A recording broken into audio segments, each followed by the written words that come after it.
Welcome, everybody, and thank you for coming. I think many of you have been to these new offices of the Detroit Regional Chamber, where MichAuto's home is, but if you have not, they're pretty spectacular. The draft was right outside that window, so that was a good view, and we had the Christmas tree lighting, and the parades go by, so this is a good place for us to be. It has a lot of history, this building, too, or this location. So I want to thank, first of all, right off the bat, I want to thank CGI, Comerica Bank, and College of Engineering Game Above at Eastern Michigan University. So a round of applause to thank them.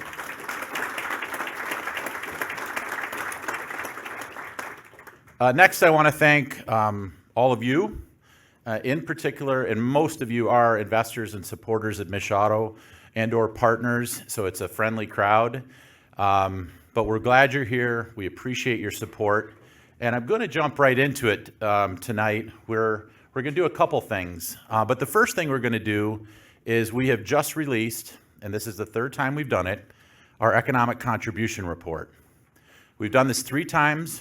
We've done it with public sector consultants, and I think some of them are here today. Great partners on this, great company to go back to. And I'll get to it in a second, but there is a QR code on your table and on the screen that you can download the full report in this paperless world we're in. That should work real well for you. We've done this 3 times. The first time we did it, we looked strictly at the automotive industry.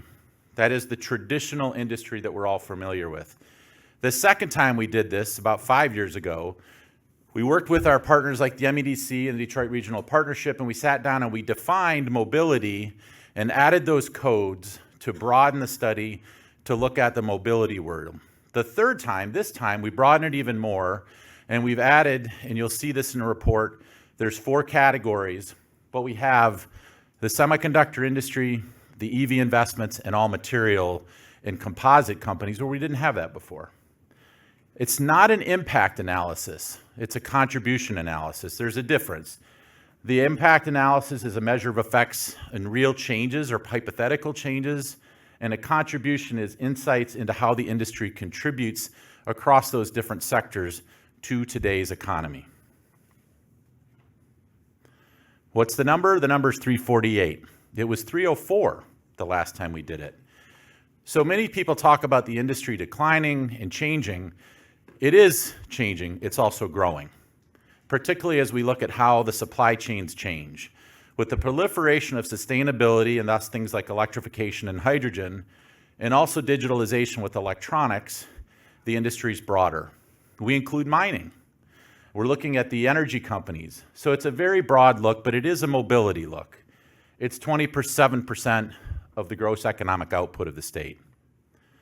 So breaking it down a little bit more, not to get too granular, $83 billion in total earnings and compensation, $14 billion in tax payments, 1.2 million direct, indirect, and induced or multiplier jobs. Many times you hear about the multiplier effect of an assembly plant job. That is all built into this. And it comes down to about what it has for some time, about 20% of the workforce tied to this industry in some shape or form. So I want to talk a little bit about MichAuto's history and lead into the conversation and do a couple other things along the way. We've been in place for since 2007. Many of you know the history. Tom Manganello, back against the window, raise your hand, Tom. He hates when I do this, but it was his idea to start this association. And a couple of us, I know Link Bessert from WJR is here and some of the others, were there in the early days in 2007. We were fortunate to have a home. We all had day jobs. It was a grassroots volunteer organization at the time. But in 2012, the Chamber brought it under as a key economic development program and gave it a home and gave it the life it needed, the infrastructure, and you'll see where we're at today. We keep growing. Through these transitions and times, we've also added a lot of significant things and worked on. The formation of the Michigan Automotive Caucus in the legislature is something we worked closely on and still serve as a back office and work with them. But the last few years, our doubling and tripling and down has been on high-tech talent. Our mission hasn't changed. Promote, retain, and grow the industry. It's the same mission. Well, I'll get a little bit about how things have evolved, But I do want to point out something, is that administrations change.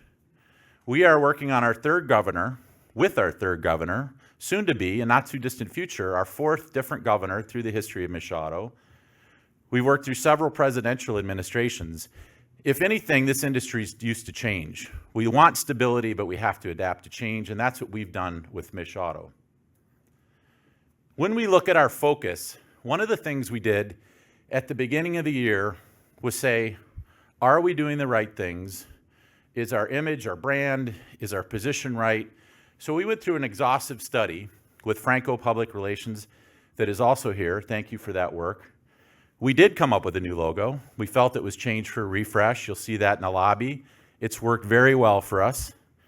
But our focus areas are not too different from what they have been, but they're very zeroed in on talent, advocacy, and the transition of the industry. We continue to work with Square One Robotics to build the size of that community. We're tripling the size of those teams. We all know First Robotics. We work with them. They don't really need our help, but Square One is a Michigan-grown organization that we've committed to tripling the number of teams. They do tend to serve urban and rural underserved communities. We like that. We are able to help them, and many of your companies are supporting that. On the advocacy side, there's a myriad of legislation and bills we've worked on throughout the year, and hopefully very close to getting the R&D tax credit through next week through the Senate.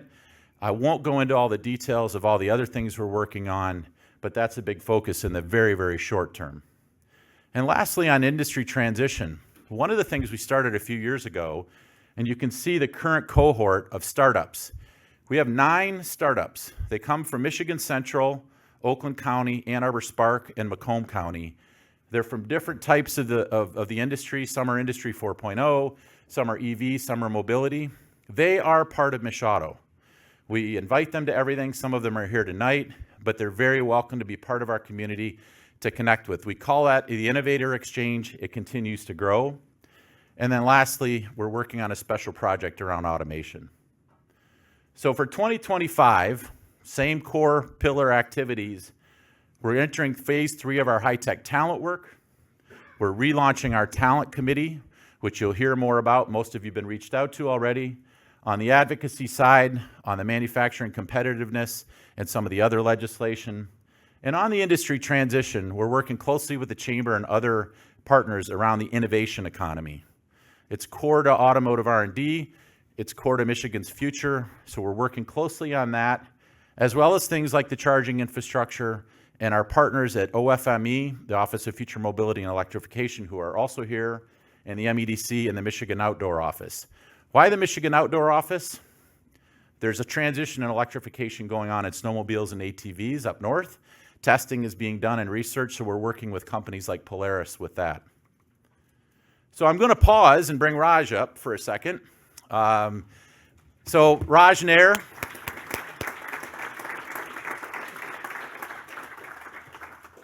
There's no long speeches. Many of you know Raj. Raj doesn't want to make a speech, but Raj is going on to the next chapter and has served our board and has been one of the staunchest supporters of MichAuto. So a gift from us to you, and thank you for everything. Thank you, Glenn. Appreciate it. Thank you. I would love to tell you what his next chapter is, because it's pretty cool, but I'm not going to do that. We'll let him do that soon. But Multimatic has been a huge supporter of MichAuto and will continue to do that. But we wanted to thank you, Raj, and appreciate all you do. And we know where you're going to be, and I'll be come visiting. So as I set the panel up, I want to tell you what's at stake and what the assets are. We really think this is an important number. And many of you know about it, but many of you might not know there are 26 OEMs in Southeast Michigan. There are varying shapes and sizes, some traditional, some new, some we took off because they didn't make it. We've just added 2 new ones, Lucid and Scout are both on this list now. They either have their global headquarters here, a research or a technical center. They employ a lot of people.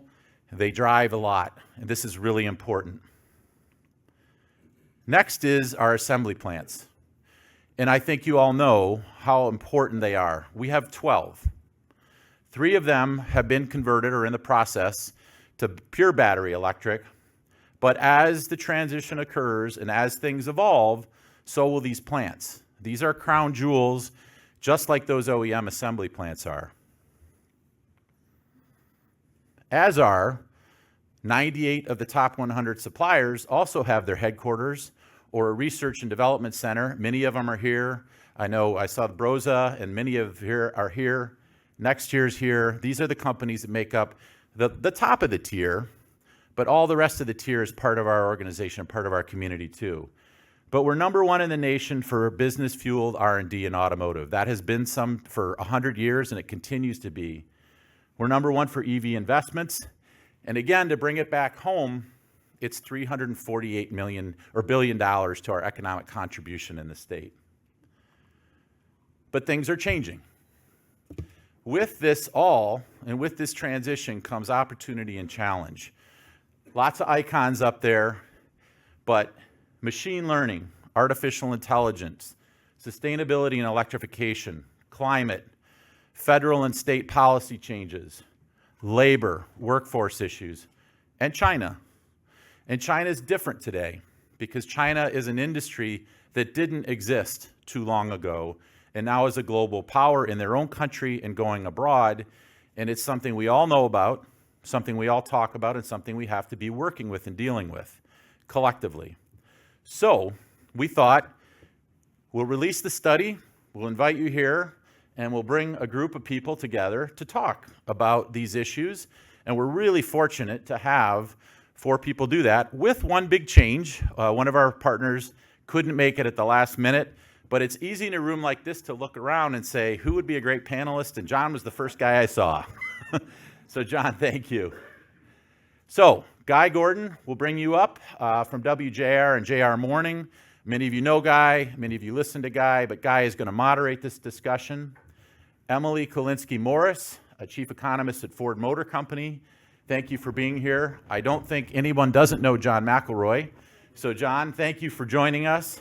And John Husby, who is the CEO of ADAC in West Michigan, but also somebody that we all call a friend. They're an investor and supporter of MichAuto. John, thank you for being a last-minute stand-in. And Guy, take it away. All right, welcome everybody. Thanks for being with us. I'm a news guy, so we're going to start with the breaking news, and it literally hit my phone while I was sitting there and listening to Glenn, and that is that General Motors has killed funding for its robo-taxi program, its Cruise robo-taxi program. John McElroy, you have been following this.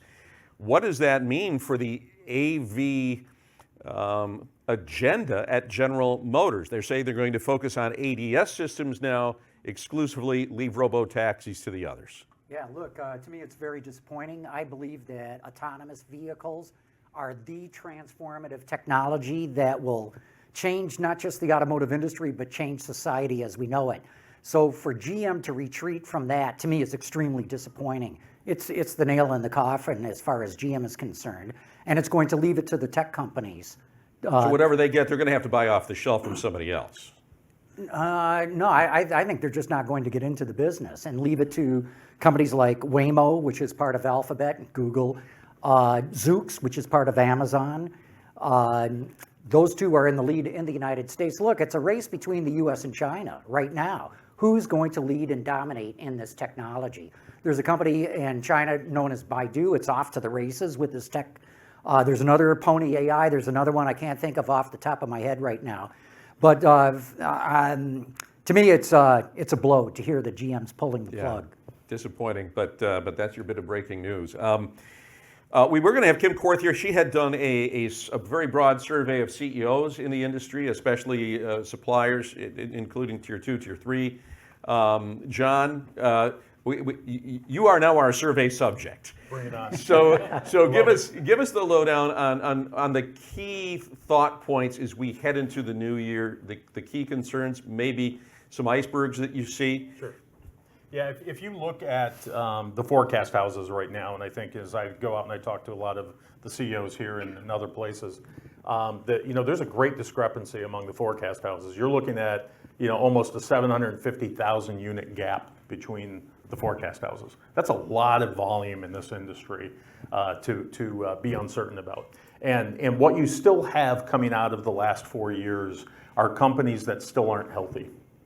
And so you have a lot deep down in the base, either small tier ones or tier two, tier threes, who have not fully caught up to the economics. And this is where I get concerned about the industry and why we all have to care about the entire ecosystem. We have got to invest in that ecosystem to help them, to develop them, and keep the businesses here in Michigan, keep the jobs here in Michigan.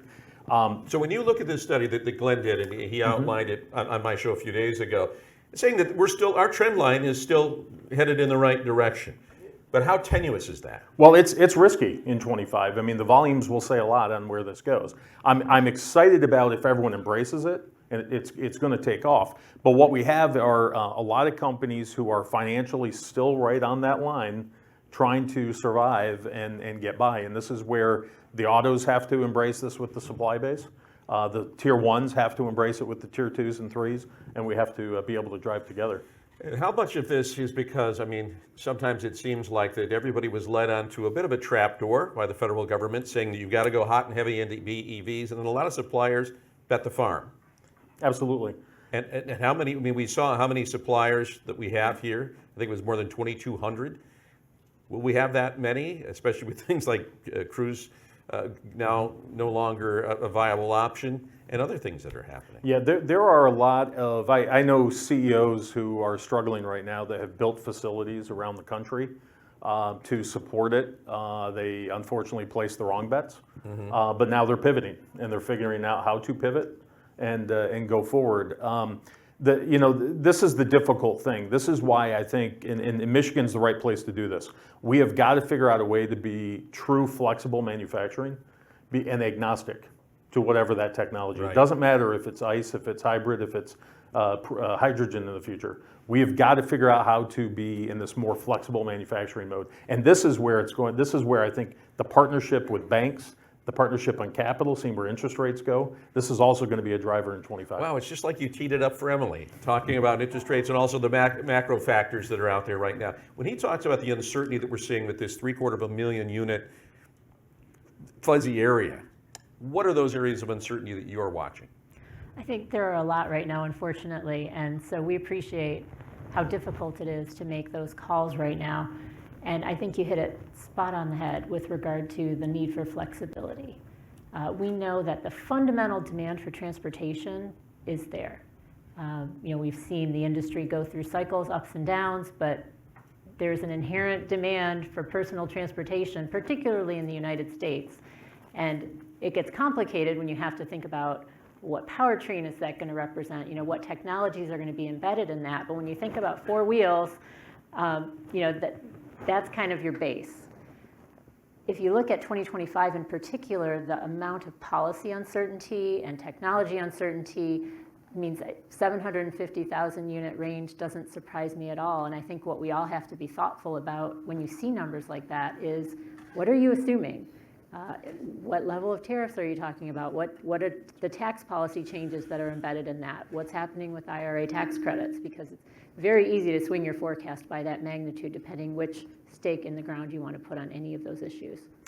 When you talk about that and this need for flexibility, how many paths can you chart, especially when you have a limited amount of capital?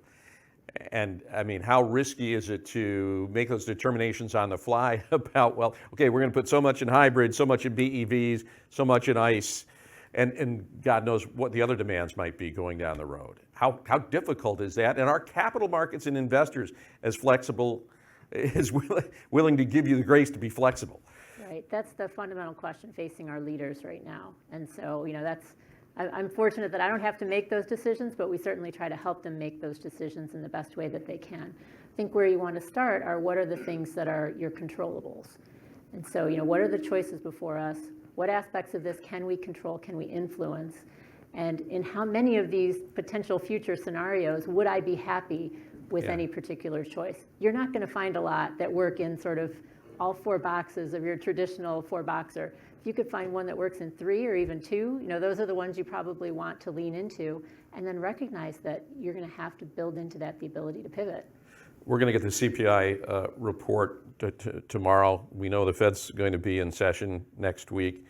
We also got a little telegraph from an interview over the weekend with President-elect Trump that he intends to keep Jerome Powell where he is. How significant was that? That was incredibly important.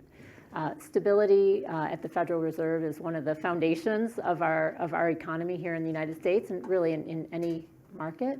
And so I think there was a vast sigh of relief from economists and from the market. And It got virtually no play. It was very interesting. Even the business press kind of ignored it. well, hope that's what we want, right? You don't want the Fed out there making that kind of moves. John, some other nuggets of news. We saw what China did with NVIDIA yesterday, basically putting them in the crosshairs on an antitrust move. They're now throttling the amount of drone parts that may be coming to the United States, key for national security. I mean, we are in a hot economic war with them. What are your concerns going forward about our ability to keep up with the changes that China is bringing? Yeah, it's a big concern, and we need a strategy on various levels of how to do it, automotive being one. Even though, EVs have not hit the sales rate that everyone who invested so heavily in them thought they would, I still believe that's the future.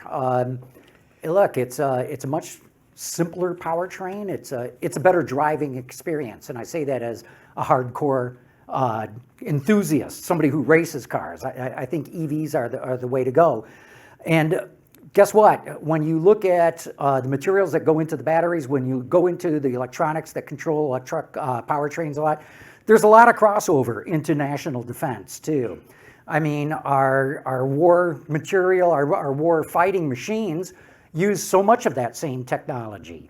And the stat I like to quote is when the U.S. military drops our war fighters into a combat zone, they have 18 pounds of batteries in their kit, night vision, communication, that sort of thing.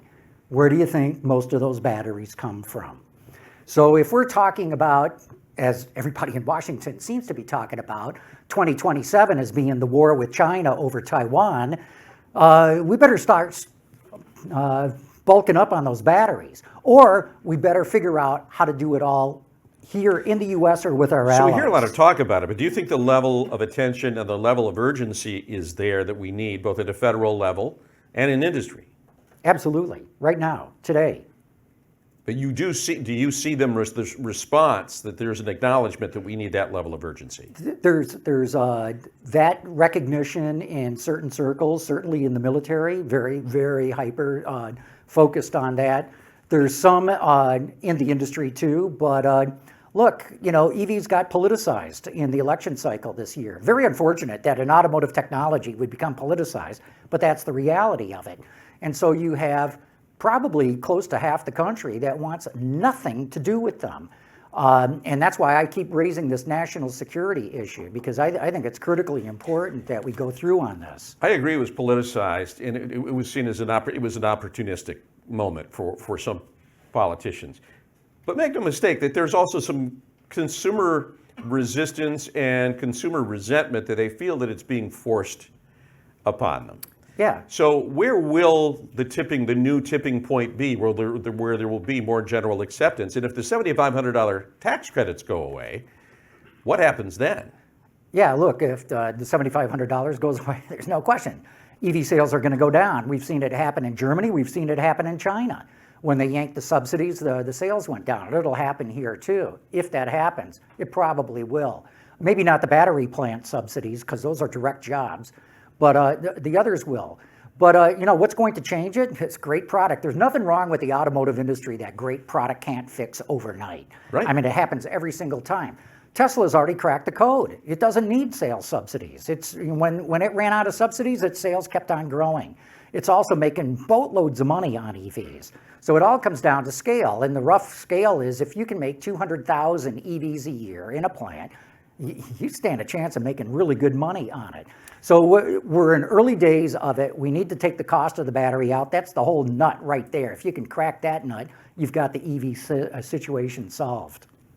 This is the same question for both Emily and John. But Emily, I mean, when you get calls from higher ups wanting data, is acid reflux inspired more by the $7,500 tax credit, or by the possible 25% tariff, whatever it may end up being, if it's not just a leverage device and it's actually imposed? What's the bigger concern? I wouldn't want to try to rank them. I think they all have. They all scare the hell out of you. Well, there are challenges and there are opportunities associated with all of those. I think John's absolutely right that good product is, at the core of what we do. And so, while $7,500 is a material incentive, there will be room for the industry to help, adjust prices to match that. We've already seen some of that behavior happening, and consumers over time, I think, will recognize the long-run value that comes with an EV. There are definite benefits in terms of cost of ownership that we know from a behavioral economic standpoint, consumers don't always factor in up front. So I think we can do a better job of explaining that math to consumers, which is something that we've certainly been, trying to be at the forefront of doing. When does the viability of a BEV allow it to stand on its own 2 feet or 4 wheels? I think depending on the product, I think we're getting there. I mean, I think arguably we're there with a lot of the products that are out there. Perception hasn't quite caught up to that yet, but I think the products are really fantastic. And the ownership experience, if you speak to folks who do drive an EV, they're, for the most part, quite happy with them. We have absolutely a charging infrastructure issue to manage with regard to, road trips and so on, but for your daily commute, an EV is a fantastic option. So, from your standpoint, we know that there's going to be, as we move forward to that, if that $7,500 goes away, how much of the trickle down on that is going to hit suppliers? We're saying, well, we're going to have to squeeze more costs out of this vehicle. A lot, and I think part of it, one of the bigger issues I think you have on the BEV side of things is really around the business cases associated with what are the true volumes going to be. I was just on a business case review today with my team, looking at a future EV program, and the question came up where the automaker's volume. One of the forecast houses is 50% of what the automaker is saying, and you're trying to build a business case that says, how do I amortize capital and how do I look at other factors? So I think in the supply base, the supply community is going to have to work really closely with the OEs to come up with the right business model that's going to work. It's going to be tough. It's going to be real tough because there's a lot of scared companies right now based on what's happened in the last 24 months. Yeah, John, what do you see?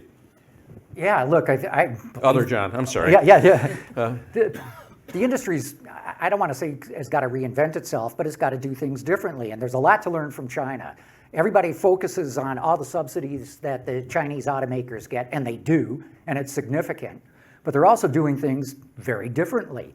They're able to do things really, really fast. And it's not just, you've probably heard this 996, how they work in China from 9 a.m. to 9 p.m., 6 days a week.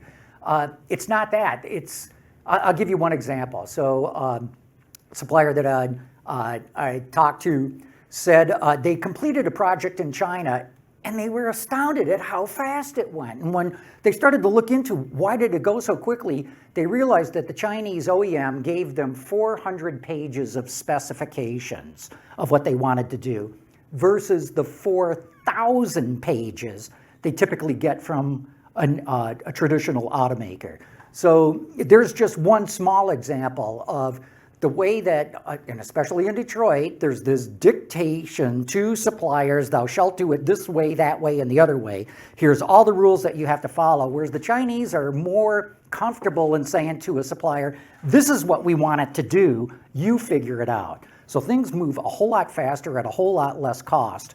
And so we shouldn't fixate too much on the subsidies. That we can't control the subsidies, but we can control what we do in our own companies, and there's some real lessons to be learned.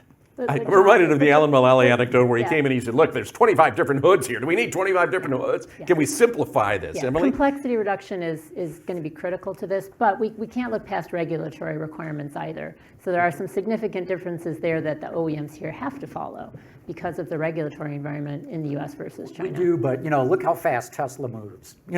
Tesla, SpaceX versus NASA, Tesla versus the traditional auto industry. It moves far, far faster. It does things very, very different.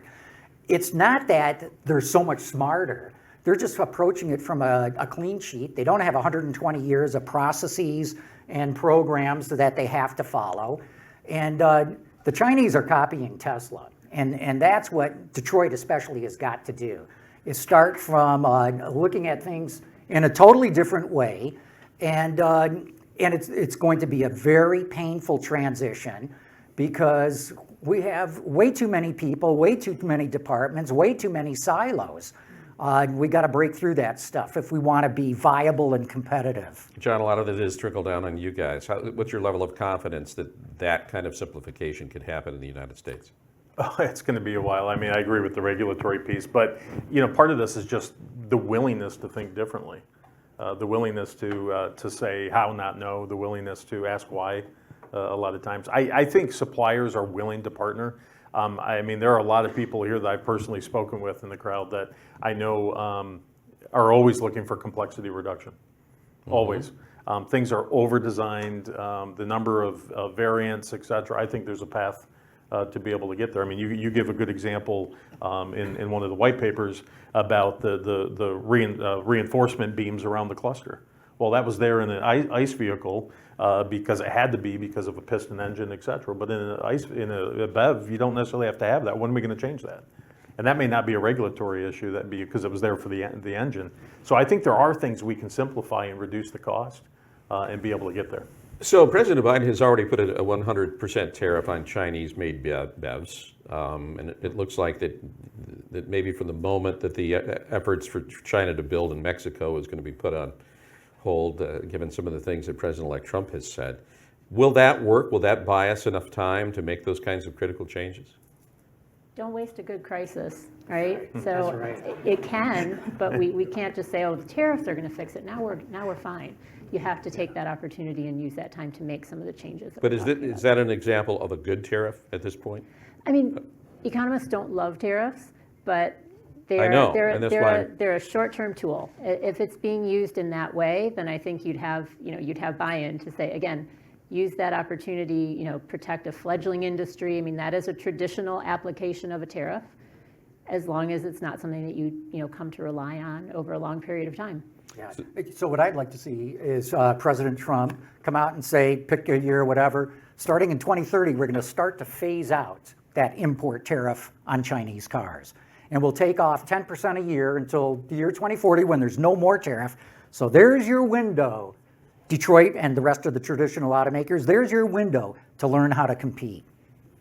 Have you ever heard his willingness to do anything even remotely close to that? No. Okay. Well, we need to arrange that chat.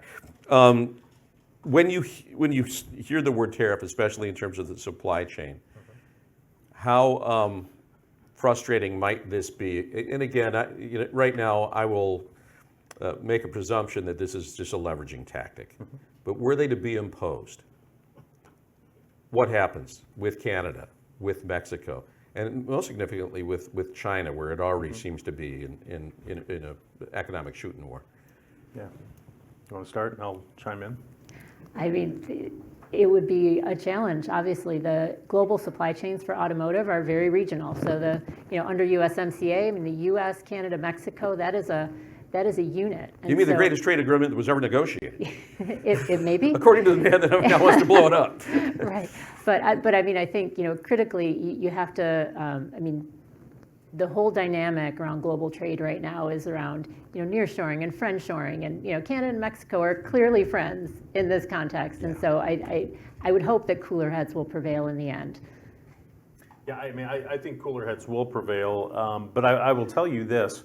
We're certainly looking at doing this. This is a good news story for Michigan. With the changes in the last Mexican administration, what's happened with labor rates, what's happened with taxes and how they've changed. It's given us certainly and a couple of companies I've spoken with time to pause and say, you know what, do we need to bring some things back to the U.S.? And we're giving real serious consideration right now in doing just that. And frankly, if it leads to some of that activity going on, perhaps Mexico will want to have some more investment. And if they want to have more investment, maybe they say, Trump, bring it on. We're gonna bring in BYD. Let's try this. It's so complicated. I talked to someone in the tech industry who was going to be bringing an assembly operation back to the United States. And then they looked at what it might cost to bring the components in, that they now do a lot of work with Taiwan and China. How do you do that? And they basically scrapped the plan to do the assembly. So it can work in reverse as well. Pivoting to the whole idea of talent, we talk a lot about this when we're with the chamber up at Mackinac. How vexing is that problem? NFIB just released a study showing that, amongst all employers, we saw the jobs report, 227,000 new jobs in the previous month. Thank goodness what happened the month before got fixed. But an incredible number of people, that was kind of the red flag, leaving the labor force altogether. So how thorny is the talent issue, especially here in the state of Michigan? Difficult. We were talking to the new president of Michigan State, who was on today, and he was trumpeting the fact that they've got commencement this weekend, and they've got 4,000 kids that are leaving. And he says, we do a very good job. 65% of our kids are going to stay here. And that's great, but 35% are leaving, and we need them. Yeah, I think one of the challenges we've seen, again, I'll speak from the west side of the state a little bit and represent those companies. There are some great schools that way too, with a lot of talent that are coming out.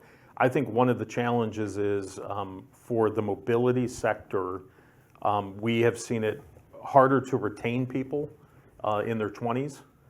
People that say, you know what, this has been a really tough 4 or 5 years, right? They don't have enough experience. They haven't seen all the ebbs and flows of automotive, and they sit here and they say, I'm not sure I want to stay in mobility, or I'm not sure I want to go to mobility. And that's our challenge. Glenn and I have spoken about that before. We have got to find a way to bring What's that reluctance? Where does that come from? Well, I think it's relatives who they've seen go through the challenges. They've seen companies that have failed or gone bankrupt or been acquired, and the pain that goes with that, restructurings that go with that. It's been a tough 4 or 5 years for the industry. But if you go back in time, there's been other tough times for this industry, and we've come out stronger. I mean, I love the idea of ramp down tariffs and buy us time to fix this. It'll show that innovation path. When we have things like taking robo-taxis out, that's not going to necessarily attract the young talent anymore. Right. They want to see that high-tech type activity. Yeah. Emily? I mean, from an industry perspective, I think that auto is considered a legacy industry, and it's not super exciting for young people. I thought the same when I joined Ford. I joined Ford, out of grad school, and I thought, I grew up in Michigan. I know what this is about. This is, not going to be interesting, but I'll stay for a few years. Fast forward, 20 plus years later, and I'm still there because it is an endlessly fascinating industry. And I think we have to do a better job of explaining how those challenges are actually opportunities. There's tremendous potential to make a difference we've had a lot of folks on our team who joined during crises, whether it was like the Asian financial crisis, the great financial crisis, COVID, and I said, well, this is the best time to learn your job because the patient's in triage right now, right? They're open on the table, everything, you're gonna figure things out really quick. Yeah. And that's kind of where we are. I mean, this is a fantastic time to be in this industry. And John McElroy, we need to start that talent recruitment before junior and senior year in high school. Yeah, it's got to start in grade school, and that's why I was so pleased to see First Robotics here. I looked into this some years ago. I wanted to do a whole series on making stuff in Michigan, and I talked to a lot of academics about it, and I talked to people at U of M and MSU and the like, and they were like, oh, it's too late. By the time they get to college, they've made up their mind. So I talked to a bunch of high school academics, and they were like, forget about it. You got to start in middle school. Talk to the middle school people. They said, you got to start in grade school. That's where you got to get kids interested in this stuff and see what the possibilities are for their future. We're talking about GM, Ford, Chrysler, whatever, not having or having problems trying to get talent. That's not a problem at Tesla, at Lucid, at Rivian. They have people waiting in line trying to get jobs there. So is it geographic? Is it regional? Is it cool kid factor? Is it? Yeah, it's an image thing. I think it's a little bit geographic too, to be honest. I mean, just from what we hear, it was much easier to attract talent during COVID when it was remote. You could work from anywhere. It absolutely widened the pool. But I'll tell you this. I just had Ralph Gilles on my show, Autoline After Hours. Ralph runs design for Stellantis, and we were asking him, is it hard to get talent to come to Detroit? He said, not anymore. He said, Detroit has become such a cool place. He said, I have no problem recruiting from anywhere in the world. He said, in fact, my designers want me to open an idea center down at New Lab, not be stuck up in Auburn Hills. So there's a great example of changing the paradigm, smashing the paradigm. And so Detroit, which was like, "Ugh," we loved it, but everybody outside of here were like, wow, you're from Detroit, whoa. And now it's a cool place, at least amongst the creative, artistic types. I agree. It's absolutely changing. Michigan Central is another great example of that. Anybody would love to work there, and with good reason. One of the things that we've done, Guy, is we've really focused on trying to do more high potential type things and cross-functional projects to get people pulled in, to empower them more in what they're doing. That's giving them greater awareness on what the issues are in the industry and their ability to solve them. The next thing we're doing is we've actually started to diversify our business partially outside of mobility, but some of those are ancillary industries that are nearby. That's giving people this breath of fresh air as well to say, let me try some different things, let me rotate around. And we have to take some very purposeful development with our teams in doing that. And John, you were talking about you saw Honda doing some pretty innovative things. I know Kellogg Community College, or on the west side of the state, just announced a major initiative to do this and to bring it into the middle schools and to start that pathway for those young people. But we got to wait a long time until that fruit's ripe, right? So what are they doing at Honda that you found interesting? Well, Honda, went through the whole process I did, went to the colleges. They said, no, you got to start in high school, you got to start in grade school, went down the line on that. The first thing that they did, though, was run to the community college that's right near them, and they started a 2-year program. This is for maintenance people. They don't call them skilled trades, by the way. That's one of the issues that we have with the Detroit 3 of getting skilled trades is you have to get your journeyman's card at the UAW. That's typically close to a 4-year process to become a welder, a machinist, a millwright, an electrician. That's not how Honda approaches it. So you have a 2-year program. You spend 3 days in the classroom, 2 days in the plant. And you're applying what you learned immediately in school on the shop floor. And you learn all different things. You learn how to program robots. You learn how to program machine tools. You learn how to wire things. You learn all these things. And that's exciting to the young people that I talk. And when I say young, I'm talking like 24-year-olds that have almost the equivalent of a UAW journeyman's card. And one of them said to me, he says, don't tell my bosses, but I love it when things break in the plant. He says, because now I've got to use my knowledge to figure out how to fix it and get it running again. Okay, so what are the barriers to us approaching that kind of strategy in our plants here? And I mean, do we need to get buy-in from the UAW on things like that? Yeah, lots of luck with that. I mean, that ends up becoming the Look, I'm not making fun of these guys. They're really good. I've spoken to the UAW Skilled Trades Group. They're really good. But it's like the medieval guilds, that was made deliberately very difficult to get into so that they could keep their wages up, because they could stay in control of things. But if you look at Honda's uptime using these 2-year community college graduates working on the shop floor, it's better than any of the Detroit plants with 4-year journeyman cards running all over the place trying to get things done. So it was a few years ago, and it landed up in Mackinac. I mean, when Ford decided to go to Kentucky and Tennessee with their battery plants, there was this fire alarm pulled. We got the SOAR fund up and running. It was a bipartisan moment where people came together and said, no, we need to make sure that we've got a good team on the field and the incentives there, land acquisition, we need to do it all, and we also need to provide the incentives to come. Do you sense that somehow has now totally flipped? We saw the speaker, incoming speaker, just lambaste General Motors last week. Not just a critique, but almost venomous response to what's going on with the Hudson's building and some other things. How difficult is it right now in the state of Michigan, and how do we make sure that either through the MEDC or other avenues, we have the apparatus in place? Because it seems that there's some bipartisan resistance now to the kind of things that the SOAR fund was doing. Do you sense that as well? And how is that one of the icebergs? Well, some, but I'm going to say there's some great success stories too. I sit on the board of the Right Place, the economic development group in West Michigan, and I'll tell you, there are a lot of investments that are coming in. A lot of investments coming into the state. You have That are not induced. No, some of them have been induced, but it's there's still a lot of active investment in incentives that are happening. So even if that's going on, there's still a lot of things. I mean, Microsoft just announced a major data center in West Michigan. There are incentives, I promise you, that are sitting behind that, right? Acrisure came, insurance, right? Now one of the leading companies in technology in Grand Rapids now and growing. So, I mean, there is a lot of investment in the state still going on. There may be some things in Michigan being debated, but I'll tell you, there are some high-tech companies willing to come here that can support multiple industries, including mobility. Yeah. I think Lansing would make a mistake by not supporting it. The SOAR Fund did make a major grant today, $100 million to the University of Michigan for a new supercomputing facility and for AI and beyond. How important is that we make those levels of investments in things? And is there a mobility connection there?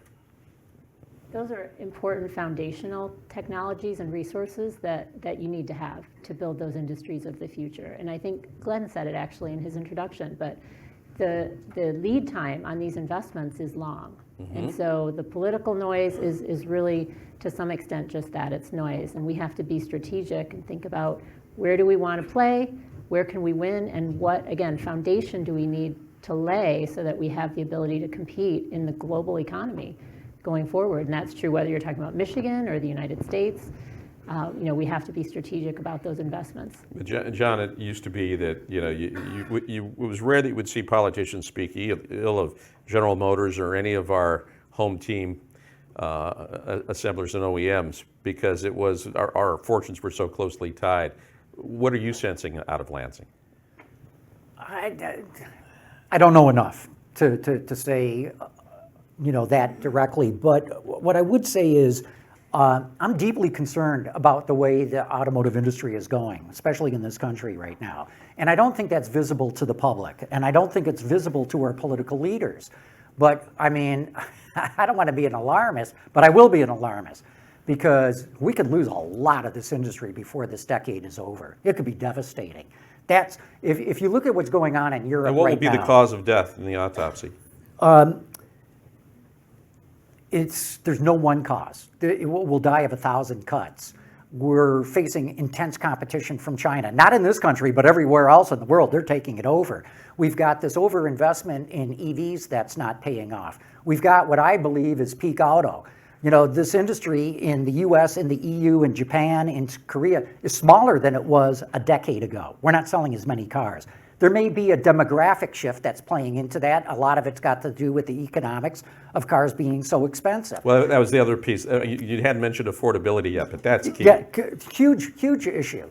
We've got all these new technologies coming into cars. So cars today are everyone's racing to develop the software-defined car. Very, very difficult to do. Plus, you've got to have these new electronic architectures that are what they call zonal centralized computing. Extremely, extremely difficult to do. And you've got to develop all this with what they call digital twins. This is all brand new. So you add all these things, the Chinese competition, the slow sales going nowhere. You've got this new technological change. You've got this overinvestment in EVs that's not paying off. This is a 4-alarm bell going off. And I don't think that outside of this room, people recognize it, and we've got to raise this consciousness that this industry is extremely important to the economy and to the national defense. Emily, final thoughts? Well, I wouldn't disagree that the industry is important.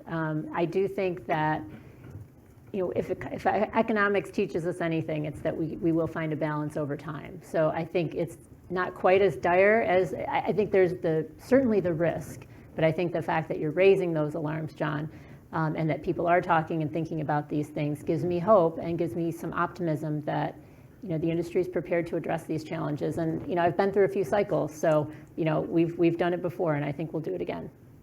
And John Hudson. Yeah, so I'll say this. What excites me about where we're headed.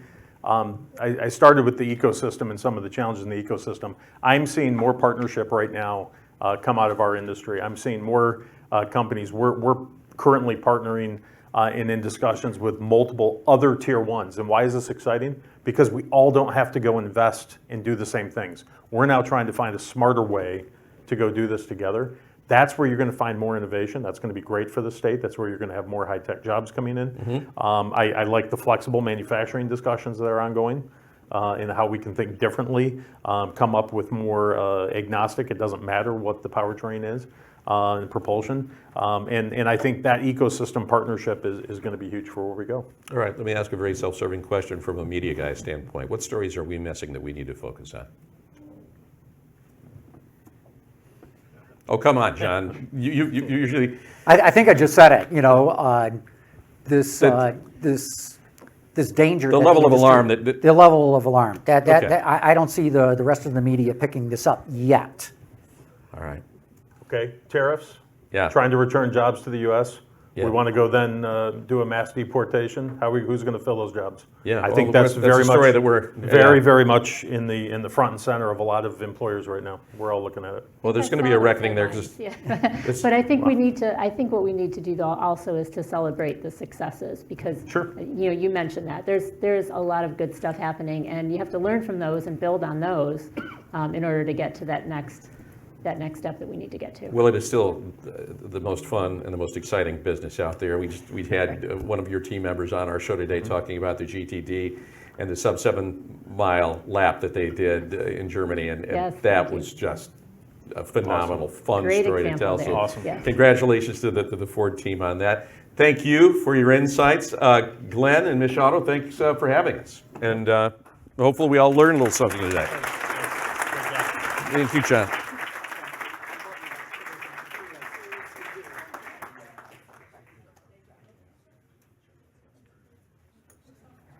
All right, thanks, Guy, and thank you to our panelists. Incredible conversation. I think I learned a lot. They say the times they are changing, that we need to move the industry forward. So I have the exciting moment to introduce our volunteer and partner of the year. MichAuto is made up of individuals, right? We have our companies that invest in us, but it's really that individual contribution that drives all of our initiatives forward. So I want to let you all know that you're all important to us. But we can only choose one volunteer and one partner of the year. So for our volunteer of the year, I just want to mention some of the ways in which this individual contributes to MichAuto's mission. I'm pretty sure she has several carbon copies of herself across the region because everywhere we're at, she is there with us. From serving on our advocacy committee to sharing information that she's gleaning from other colleagues and partners, and really just talking about those tough conversations that we need to inform our policy positions and really push the industry forward. So I want to really, I want to ask you all to congratulate with me Angela Ayers, who is with Ford Motor Company and our Volunteer of the Year.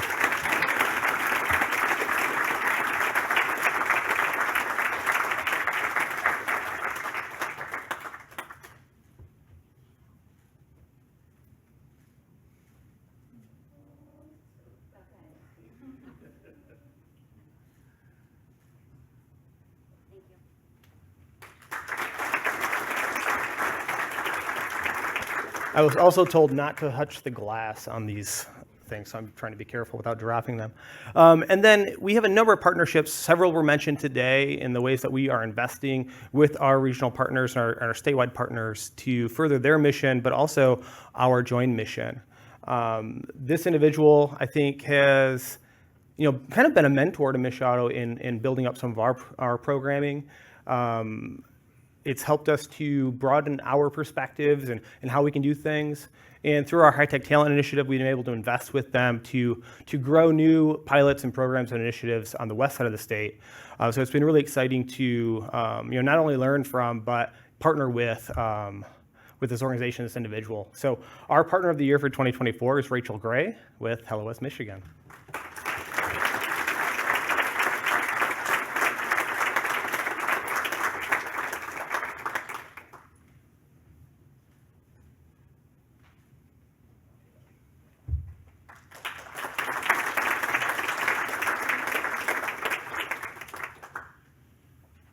Okay, let me bring this home. with some thank yous and a recap real quick. Thank you to our panel, Guy, John, Emily, and John O.N. Thank you for standing in quite admirably. As you can see, John knows the industry. So thank you to all, and a round of applause for the panel, please.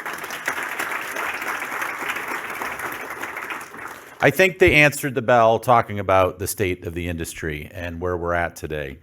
I also want to thank our sponsors again, CGI, Comerica, and Eastern Michigan. Thank you, and applause for them too, please. Next, I want to thank the MichAuto team and the Chamber team, in particular the events and marketing team, and Sheldon, who's not only taking picture, but may or may not have gotten PowerPoints really late from me today. So thank you to the team for really putting on a great event tonight. Most importantly, thank you to our investors and partners. We can't do the work we do without you, without your support and your involvement and engagement, and we appreciate it. We're on a growth spurt right now in many ways. We are increasing our investor base. We're working with a company called RDG to help us in that process, and it's going really well, and thank you for engaging in that. So lastly, I just want to say this is our industry.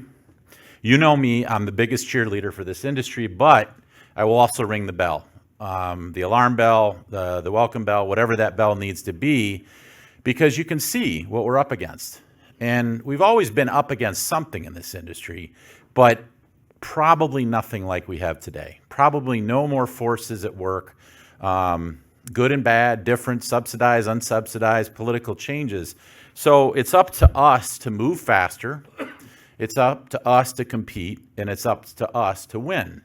So it's on us. But given the people in this room and the industry, I like our chances. So thanks for being here tonight. The bar is open, as they say, plenty of food. Thank you again, and happy holidays to everybody.